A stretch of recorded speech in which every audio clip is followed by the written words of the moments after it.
Ну, то, что спорт – это часть большой политики, известно, в общем, давно. Это правило знает, конечно, и лидер Таджикистана Эмомали Рахмон. В республике выпустили книгу с его цитатами. Название этой книги «Здоровье нации. Бесценное богатство». Итак, советы от президента. Вера Исмаилова ознакомилась с этим материалом.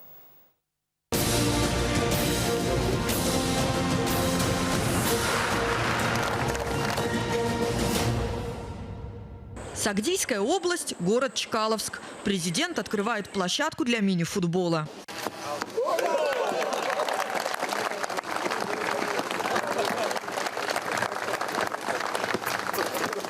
Глава Таджикистана к спорту относится с уважением. Вот он на стадионе играет в футбол.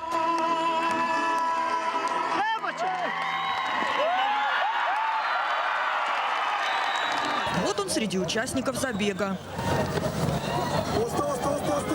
А вот Эмомали Рахмон на теннисном корте.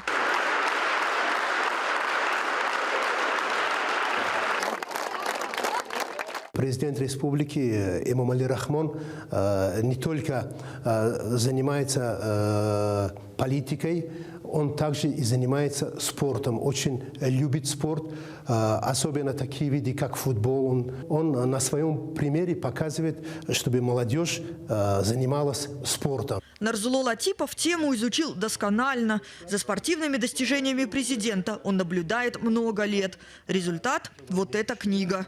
Название – Эмомали Рахмон «Здоровье нации. Бесценное богатство». Идея написать книгу про спортивного президента появилась 7 лет назад. Я еще 7 лет тому назад написал президенту открытое письмо, чтобы состоялась его встреча со спортсменами и работниками отрасли. Вот, к счастью, в декабре 2010 года эта встреча состоялась. И знаете, после этой встречи спорт резко пошел вверх. Об этой встрече и десятках других, об открытии спортивных объектов и о достижениях спортсменов. На каждой странице цитаты из выступлений, посланий, высказываний президента. Суть простая. Здоровье нации – стратегическая задача.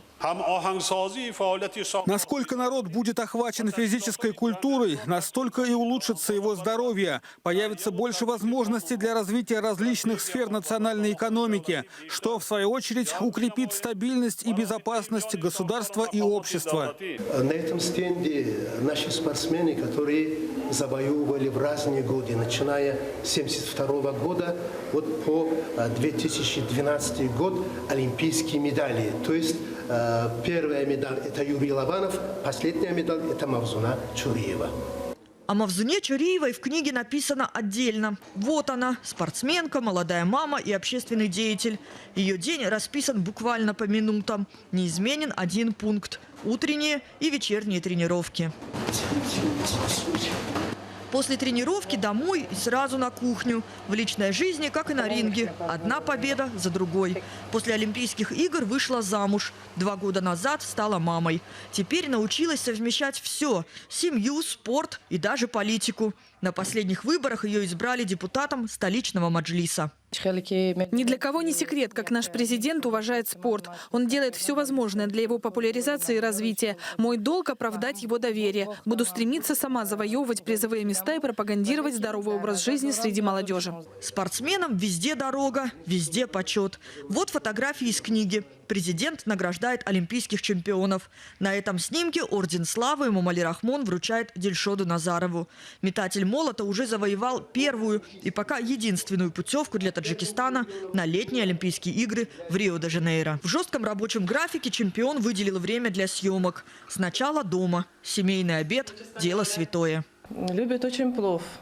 И всегда своим соперникам Дильшод говорит: ешьте больше плова. В рисе много энергии. И они всегда говорят: нужно приехать к вам и попробовать ваш плов. Что это там за такой волшебный плов, что ты так далеко метаешь? 20 лет назад рослого паренька заметил тренер и пригласил его в секцию по легкой атлетике. С тех пор Дильшод завоевал немало наград. Победитель азиатских игр, 3-кратный чемпион Азии. И, наконец, серебряная медаль на чемпионате мира в Пекине. Тренировки каждый день, но только в нерабочее время. Дильшот – большой начальник. Работает в правительстве Таджикистана, в комитете по делам молодежи, спорта и туризма. Заканчивается спортивный сезон, мы сейчас подводим итоги. Работа кипит, можно так сказать, потому что, как уже до этого говорил я, что 2016 год – это Олимпийский год, он очень важный. Из-за этого сейчас и в работе, у нас здесь в комитете все силы брошены на подготовку сборной республики к Олимпийским играм 2016 года. У чиновника и спортсмена свой секрет здоровья. В первую очередь это режим. Для спортсмена самое главное режим, чтобы спортсмен вовремя ложился спать, рано просыпался. Если будет режим,